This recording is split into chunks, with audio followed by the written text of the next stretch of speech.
Hey, I'm Alex Radcliffe from Board Game Co., and it's time for another coffee chat video. Although a few things to get out of the way before we dive into today's topic, which today's topic, by the way, is strong opinions don't change minds, which sort of, we'll get into it. We'll get into all of it. But a few things. First of all, my coffee chats are supposed to have coffee, but it's summer right now when I'm filming this, and that means I'm having my iced coffee, which means this is less attractive on the table, and there's nothing quite so unattractive as a large slurping noise doing my intermittent talking. So we're going to put that to the side, but it's still a coffee chat. Enjoy your coffee. You should have coffee while watching this. Secondly is coffee chats over here. This is an interesting segment on the channel. I've done a few of them. I'll probably do more here and there. They're specifically videos I film at any given point in time, and then they go up at any given point in time. The last coffee chat video that went up on the channel went up like nearly 2 years after I filmed it. These are just going to be rainy day videos that are, well, relevant whenever they come out, hopefully, but some of the topical aspects of it might not be. But in any case, if you're watching this into the far-flung future and things don't look quite the same, that might be why. But with that, let's go ahead and dive into today's topic. And I should say that today's video is going to have me saying a lot of the same thing in a lot of small, slightly different ways. So I don't know how long this video will be, whether it'll be 10 minutes, 20 minutes, 30 minutes, I don't know, but I guarantee you there's going to be some form of repetition in the concepts I'm trying to express, which I think is worthwhile for these types of conversations.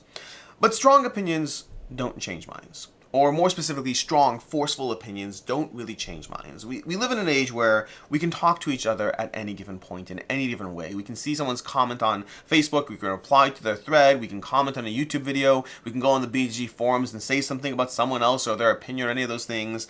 And sometimes we just jump at somebody with a very strong opinion because what they're saying is so wrong, or our opinion is so important. It could be any of those things. It could be about a game they don't like that they should like. It's obviously like the number 2 game on BGG. How could they say it's a terrible, horrible game? It could be about the latest political drama, whatever it is, this candidate or that candidate, or some sensitive topic about, whether it's gender representation in board games, whether it's abortion for or against. Again, we're not going to be diving into these topics, so don't get too scared away just yet. But the idea that there are many reasons in life to have very strong opinions, either because of how wrong the person is or because of how important the subject is. It is important that they understand that they're wrong. And so sometimes you want to tell people that they're wrong. You want to explain to them why their opinion is lacking. And again, sometimes it's not that serious. In the world of board games is a good example of that. If it's about a game they like or don't like, hopefully we can acknowledge it's not that serious. Other times it's about something that does matter. It can have an actual, genuine effect on ourselves, on the people around us, on the country, on the world. There are topics in life that are important, whether it's politics, social issues, something that, race, your own personal beliefs, your own whatever. There are so many different things that are worth having strong opinions about. The problem is when you jump into something and tell someone why they're wrong, it doesn't change minds. A strong, forceful opinion doesn't change minds. Jumping at somebody and explaining how incorrect they are never changes minds. Strong opinions back people into a corner. Strong opinions also lack understanding and nuance of the other side. And there are complications to that. There are complications to the idea of understanding the other side. There are dangerous elements to so many aspects of this, which we'll try to tackle throughout this video. But the biggest thing is, regardless of any nuance, strong opinions rarely, if ever, change minds. If I believe candidate X is the right candidate, and you come at me explaining to me all the reasons why I'm wrong, it is so rare to actually have someone adjust their thinking based on what you just did. Which means you probably shouldn't engage with a strong opinion. You probably shouldn't engage with a forceful opinion. You probably shouldn't go right at somebody and try to clarify to them why they are wrong about the thing that they are wrong about. Again, a variety of reasons or aspects to this, because I'm not trying to say you shouldn't change minds, to be very clear. I'm just trying to say that the way you try to change minds is important if you want to have any chance of success at it. If you're trying to, and this is like especially relevant if you're one of those families that, has a few Republicans in it, a few Democrats, and you're getting together for Thanksgiving dinner, and it's going to be a complicated dinner, whether it's about anything, any of these kinds of conversations. If you have an opportunity to engage with others, either in person or online, in my opinion, you don't want to engage with a forceful opinion. You either want to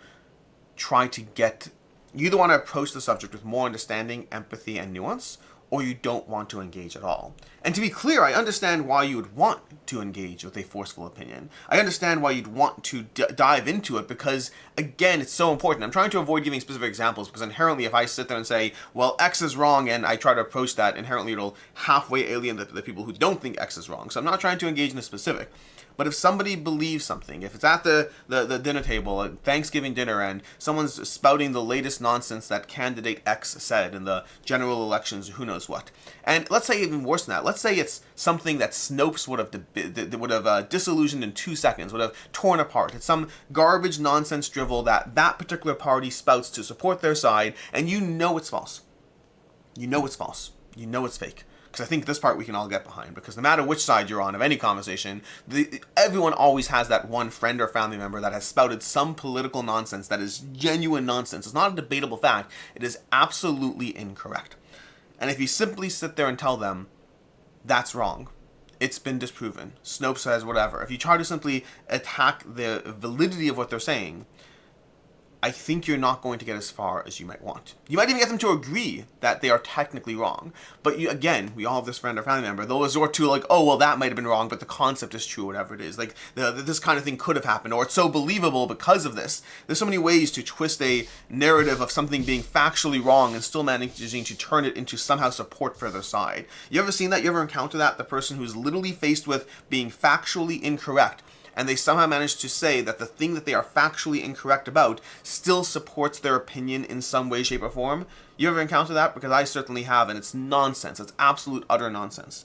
But it happens because people are often entrenched in their opinions, and strong opinions, forceful opinions, back people into corners. That's the way it works. They're faced with their worldview. They're faced with that thing that they think that they believe. And whether it's subjectively wrong or factually non-argumentatively but straight up wrong, which regardless of which one it is, calling them out on that simply backs them into a corner. It doesn't give the person room to realistically approach changing their mind. The most intellectually honest among us might. The most intellectually honest, those who are like the top 1%, the top 2% of society, who are sitting there and they're like, oh, well, I was wrong. Okay, well, I have to readjust that. That might happen, but it's a rare find to get that. Most of the time, the way to change minds is with nuance, with understanding, and with backing up to pull them along. And what I mean by backing up to pull them along, a good analogy of this would be a caboose and an engine. This is a weird analogy. If you have a caboose or whatever it is, and you have a train engine, and they're not near each other, and the train engine just walks off the distance, you're not pulling the caboose at all. You don't pull the caboose until you back up. You have to back up your train engine, slowly back it up, move to the caboose, hitch to it, and then pull it forward. I should note, by the way, this is also true for even some basic things such as parenting or dealing with strong emotions in a child and all that. There's elements to that as well. Telling a child that they shouldn't be angry is very, very different than explaining and understanding why you understand that the anger exists or why that thing may have made them angry, and now let's work on calming down. Invalidating emotions has the same kind of concept. The concept of not feeling validated matters. We can talk about snowflakes all we want from today until tomorrow, but people like to be validated in their opinions. Whether you are a child, whether you're an adult, whether you're a Democrat, whether you're a Republican, people like to be validated. Some people will admit it, and other people just like to be validated. It's human nature. We want people to understand where we're coming from. And so a big thing is understanding where people are coming from. And it will help you too, by the way. It will help you as well, but we'll get more into that later. Whatever that political opinion might be, whatever that topical subject might be, whatever the board game that they like or don't like might be. If they hate Gloomhaven, they're like, I don't understand how Gloomhaven was the #1 game of all time for so long. I don't understand why it's still so highly ranked. It is just overwhelming. It's 80 pages of rules. It is so terrible. It just drags on. It gets tedious. It gets boring. Why do people like this game so much? Going straight to why they're wrong doesn't actually change minds. Explaining to them that they are wrong. Well, some people do like it. You're just wrong. It doesn't allow for the changing of minds. Now, again, sometimes you don't actually care about changing minds. But if you don't, then why engage at all? If somebody has a strong opinion and your end goal isn't to adjust their mind, to change their mind, then why bother engaging? There's no real reason. Or you can even give your own opinion. Oh, I just don't really agree, but that's okay. We don't need to get into it. If you do choose to get into it, do so the right way, as most the right way possible. And to that end, it often involves understanding where they're coming from. Take a look at the opinion someone has. Validate the opinion, and then start with your own. And this, I'll move away from Gloomhaven again, back to something more serious, but if you approach it with again, political candidates is going to come up a lot in this because I think it's a good example of when you can apply these tactics. But if you have a political candidate, if a person is supporting political candidate X, and you think that they are clearly the wrong choice for the country, they think they're clearly the right choice, they think your candidate's the wrong choice, how do you approach changing minds? You start by understanding where they're coming from. And assuming you are friends, and this is easier with friends than family, assuming you are friends with halfway intelligent people, that shouldn't be that hard. Family members can be more complicated because family members we didn't choose. Friends we ideally chose, which means there's something we have in common with them. There's some degree of commonality. So if your friend believes in candidate X and you believe in candidate Y, why do they believe in candidate X? Not only why do they believe in candidate X, why do they believe in candidate X over candidate Y? Can you come up with any reasons for that? Because you should be able to. Speaking frankly, you should be able to, especially when you're talking with friends. Again, strangers on the internet, a little harder, family members a little harder, but especially start with friends where it's easiest. You should be able to give some degree of validation to the idea that if they believe something different than you, there is a basis for that belief. You don't have to agree with the end result. You do not have to agree with the end result ever. But if you're friends with them, shouldn't you acknowledge the basis? Shouldn't you acknowledge that there might be reasons? Oh, sure, candidate X is a horrible person, but I believe he's better for the economy. Now, you could disagree that that's a right end goal. You could disagree with that process, but at least there's some actual thought that goes into these things, regardless of which candidate they are, regardless of what the logic for and against. Again, abortion is another one that I frequently bring up when I talk about just vast differences in opinions. Can we at least understand where the other side is coming from? I've said this a lot about abortion over the years because I think abortion is such a good example of such a hotly contested topic where we are only focused on our beliefs and how bad the other side is, and we're not giving credence to at least where the other side is coming from. In abortion, the one I constantly say this, the sides like to call each other baby killers and women oppressors or whatever it is. You apply the worst labels and the worst intent to people who are trying to protect women and people who are trying to protect babies. That's the ultimate goal of these two camps. Sure, you can have the edge cases who are not about that, but the vast majority of people who are for or against abortion are doing so for good reasons. They are doing so to help, to enable others, to be a force for good in the world. And you can disagree with the end result, but can you at least validate where they're coming from? And the reason validation is so important is because if you believe you're the one who's right in this conversation, by validating them, you start the process of hooking up your train, you're hooking up your engine to their caboose to pull them forward.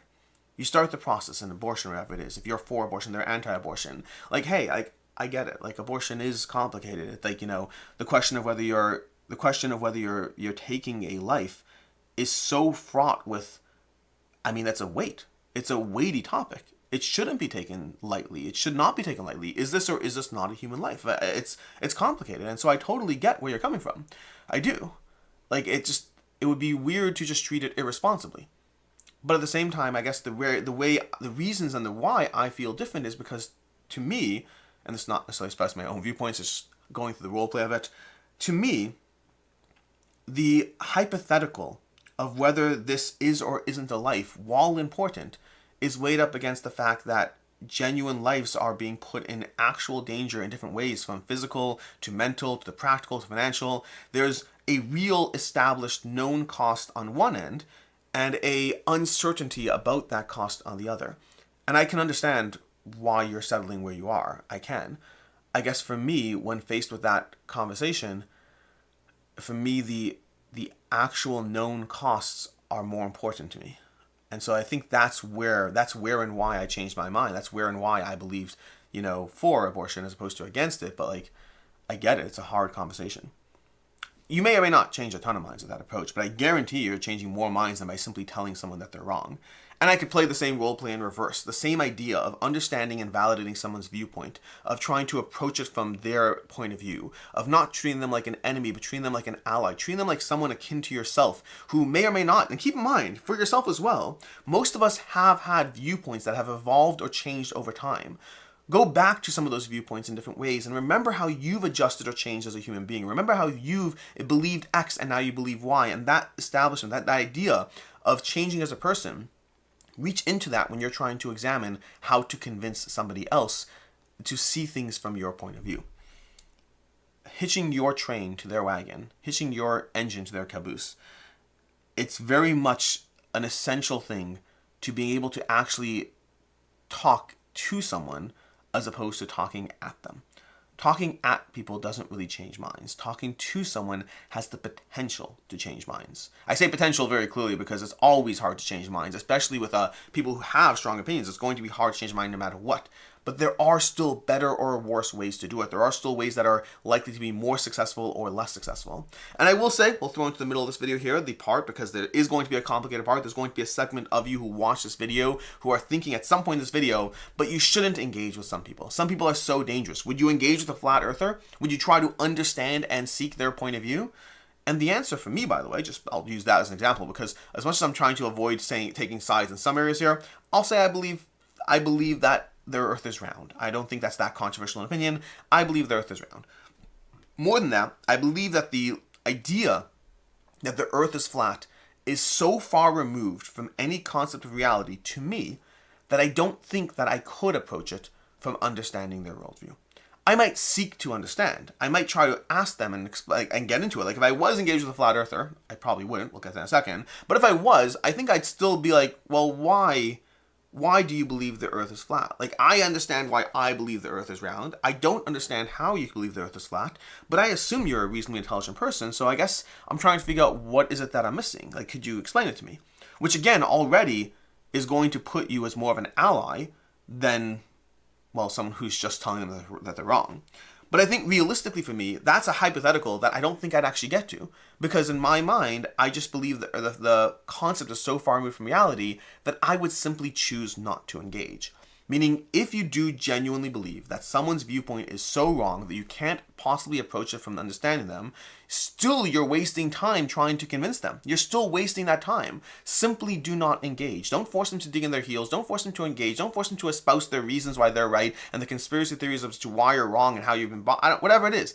Simply don't engage if you know you're not going to change minds regardless. It'll save everyone a lot of time, strife, and everything. And your time, you watching this video, your time is worth more than shouting at someone on the internet who's never going to change their mind because of you. The additional part of this, which is hard and complicated, and unfortunately we live in times that are so fraught with just tension between people who disagree with each other that it's tricky and it's hard. It can be very tempting in many conversations to say that you shouldn't give credence to the other side because of how wrong, evil, or damaging or dangerous they are. It can be so tempting to do that. And I do believe there are times where that's true. So I'm not taking away from the concept of this belief. I believe that there are times, whether it's, again, flat earthers, anti-vaccines, I think there are times when there is truth to the idea that you shouldn't give validity to the other side and that the other side is dangerous. I think it can be tempting, it's almost a drug to a certain degree, to apply that logic to anyone who disagrees with us on any topic we consider important enough. Meaning, it can be easy to sit there, and again, political spectrums are going to be a big thing here, or abortion again. The idea that we sit there and say, we shouldn't give any credence to them, they are dangerous, we shouldn't validate, we shouldn't seek to understand, their viewpoint is dangerous, and we should not in any way give them validity. Again, the big things here that I'll say are, number one, is I do personally think that, as I understand the temptation of that, I understand the temptation of, well, they're so wrong that I can't possibly justify their viewpoint. They're killing babies. I can't justify that. I can't see it from their side. They're oppressing women. I can't justify that. I can't see it from their side. So I understand where that viewpoint might come from. Like, you shouldn't give any validity to an opinion that is that dangerous. I think the tricky part is that how do you know when the opinion is that dangerous?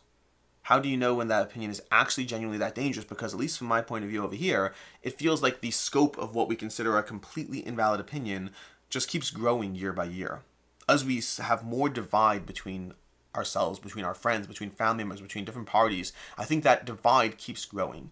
What we might have not all, but what might have once upon a time, 99.8% of us would have been like, okay, flat earthers, we can all agree that they're not someone we're engaging with. By the way, if you are a flat earther and you do want to talk to me, feel free to email me. I am kind of curious, and I'm not trying to demean you here. I apologize that I am using you as the kind of beacon of those we can all rally around, and I'm sorry if you take it personally.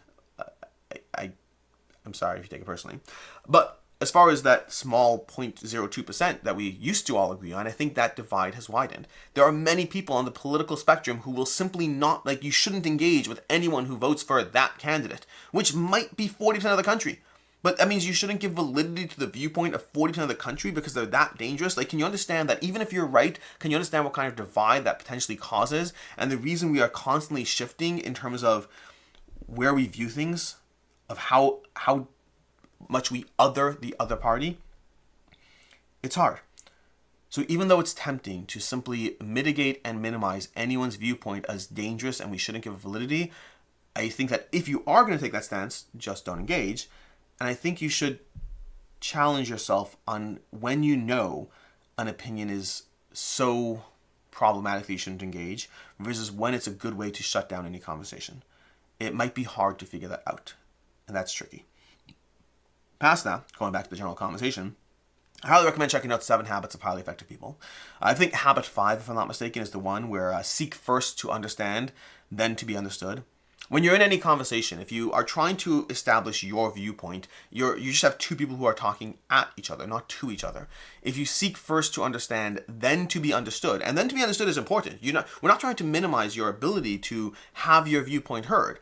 But if you seek first to understand, you start the conversation by engaging in common ground. If you try to understand their viewpoint, and then only after that, then to be understood, you're establishing common ground. You're more likely to engage in conversation if they see an actual partner in the conversation. If you're so stuck on spouting your party lines and your opinions, and again, this still applies whether Gloomhaven's a good game, or whether it's a political conversation, or whatever it is, these apply left, right, and center. But if you try to understand where they're coming from, that might help. If somebody sits there and says, hey, this number one game on Board Game Geek is terrible and horrible, I don't understand why anyone likes it, and it's so clearly overrated, well, what does overrated mean to you? Let's start with that, because, you're saying it's overrated. Like, are you just saying you don't personally like it? Because, I get that. I wouldn't even remotely try to challenge that at all. That's, you don't like something, that's fine. You don't have to like everything. But, when you say it's a bad game, I'm just curious, do you believe it is a bad game, or it's a game that's not for you? Even now, before telling them directly that they're wrong, even that basic question, you're actually trying to define terms. You're actually trying to understand. It will change the entire nature of the conversation if you spend a few minutes trying to validate where the other person is coming from, trying to understand where the other person is coming from. And then this is the kicker to it all, and I don't know, maybe this is where we'll start moving towards the end of the video, because this is the kicker to it all. You might actually learn something or change your own mind. Something that can be very, very hard to mentally process is the idea that in any of these conversations, you might be the one who changes your mind. You might be the one who's, I hesitate to use the word wrong because wrong implies that there's an absolute right or wrong. In many cases, there's not. But in any conversation where we're trying to, again, especially if you're talking about something that's has a moral aspect to it or a right and wrong aspect to it, in any of these conversations, someone is more likely, if you do view it as some form of objective truth, and objective truth doesn't have to mean 100% one way or 0% the other way. Objective truth could just mean that in two conversations, one thing is more damaging than the other. That could be objective truth over here. So you think that this is more damaging, I think this is more damaging, but one of those things is more damaging, although it might depend on other things you value to determine what's more damaging, which is where it gets complicated. But in a conversation in which you are trying to seek to change somebody else's mind, have you ever acknowledged the possibility that you might want to change your own mind? That your viewpoints might not have all the information. The same way you are trying to inform somebody else as to the reasons that they are wrong, the reasons that they don't have the full picture, the reasons that they're being biased by whatever echo chamber that they are in. Those things can be equally applicable to you, to me, to anyone. Again, if you are friends with intelligent people who hold different opinions, there is a chance that you are the one who is wrong. Again, the air quotes because it's not that clear. And that means that when you seek to understand, you might actually learn something. You might not change your mind, but you might still learn something. And at the very least, whether you do or don't, whether you learn something new, whether you change your own mind or not, you can at least engage in meaningful conversation with the other person. Seek first to understand, and only then to be understood. It'll really help you in any conversation about anything important. And whether or not it changes minds, whether or not it does, at the very least it'll create an actual human connection between you and the other person. Have you ever sat there and mentally villainized a category of people and then at some point in your life realized you're actually friends with that category of people, but the way you talk about the category when it's abject and whatever, when it's a construct, when it's abstracted, the category can be evil and wrong and problematic. But when you're talking about your friend Sarah who does the exact same thing or has the same belief or whatever it is, something there's a lot more understanding, we should apply that to everyone. Like, we're all people. We're mostly trying to do our best. Yes, some people are genuine tools. Yes, some people are concerned with prioritizing their own good and do not care about anyone else. Some people act not with evil. I hesitate. Ooh, the next coffee chat might be about the nature of evil. But some people operate not necessarily with evil, but with a lack of concern for how their actions impact others. So there are people who can be problematic, but most of us aren't. Most of us are trying to be our best. Most of us are trying to do good. We might just have different opinions of how we get there, and talking to each other will create actual genuine bonds as opposed to yelling at each other in the most fruitless, wasteful possibility. Arguing with people on Facebook is so meaningless. So meaningless. Like, the amount of times I've had someone say or do something on the internet and then engage in a behind-the-scenes direct conversation where we may not have ended up on the same page. We may not have. That does not always happen. But more often than not, it establishes connection. You're no longer just going keyboard warrior at some random username. You're actually engaging with them. I can think of multiple people I am friends with today, and those relationships started because in the middle of a discussion where we were disagreeing on the forums, I sat there and said, hey, I'm going to privately message you and start a conversation. And that changes minds. It creates human connection. It creates established longer relationships than the idea that you've just keyboard warriored someone else. And the famous, if you haven't seen it, I'll try to link it down below, but the XKCD, whatever it is, like, honey, come to bed. I can't. Why not? Because someone is wrong on the internet. It doesn't get you there. It doesn't get you any further in life. It doesn't get us as a society, as people, any further in life. I think that where we'll leave off of this is a homework assignment. You don't have to do this, obviously not. I can't make you. I'm not going to force you. And honestly, if you don't want to, just don't. But if you do want to engage with this, I think it does have value. Pick a topic. Whatever topic might be near or dear to your heart. Again, it could be serious, it could be less serious. It could be, whatever. Pick your country, pick the political parties, pick the two candidates, those two. Pick a topical issue, again, abortion, whatever it is, women's rights, whatever it is. And it's complicated. Some things are harder for me to argue against, but like whatever it is, pick whatever conversation that you think of as a hot topic conversation. It could be in the serious realm, or it could be in the board game realm. It could be the fact that you do have that person who doesn't understand why anyone would play cooperative games. I don't know. Pick your poison. And try to view it from the other side. Not try to come to the other side. I'm not even saying that. I'm not trying to say you should go to the other side and believe in that. But try to at least understand where that viewpoint might be coming from. Come up with a list of reasons. A little homework assignment. You can do this because I just said so now, or the next time you're on a forum post about to explain to somebody why they're wrong, you could do it then. You could start with where are they coming from? What was their mindset? Why did they say it that way or think that thing? And just try to come up with a reason or two as to what their mental mindset might be. And then you could engage or not engage. Again, it's a hypothetical too, so maybe it's nothing to engage with. Maybe it's in the future when there is nothing to engage with. But start there. Because I really think that validating somebody as to why they did a thing, whatever that thing is, I'm on YouTube, so maybe the thing is clickbait. Okay, clickbait is always a hot topic conversation when it comes up. But I understand why clickbait would want to be used. I understand that.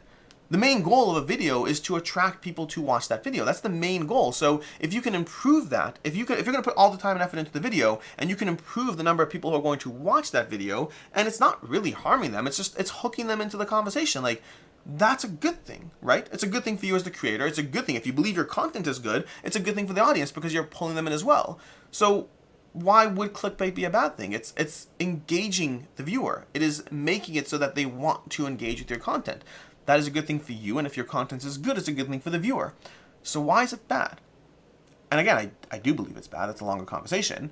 But I start with the understanding as to why someone might believe it's good. And only from there do you move into the, there's a longer conversation here about the nature of the long-term trust of the audience. Rodney Smith has a fantastic video about clickbait once, but the nature of trying to appeal to the deeper bases of your audience, the more negative, darker sides of humanity where you kind of want to see a car crash and can't look away or whatnot. That kind of concept where you're appealing to their deeper impulses and their not their above-board feelings, but their need to just jump onto something that sounds controversial or topical or whatever it is.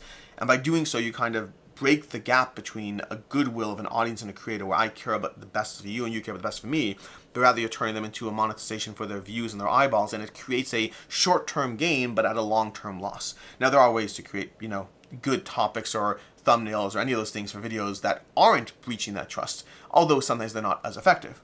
But again, regardless of the outcome of any of these conversations, start by understanding why someone believes differently than you. Pick a topic, come up with reasons, and see not if it changes your mind about the topic, but whether it changes your understanding for why somebody else might not view things the way you do. Forceful opinions don't change minds. It can be tempting, because sometimes people are just so wrong, and sometimes they're wrong in a way that's damaging to society.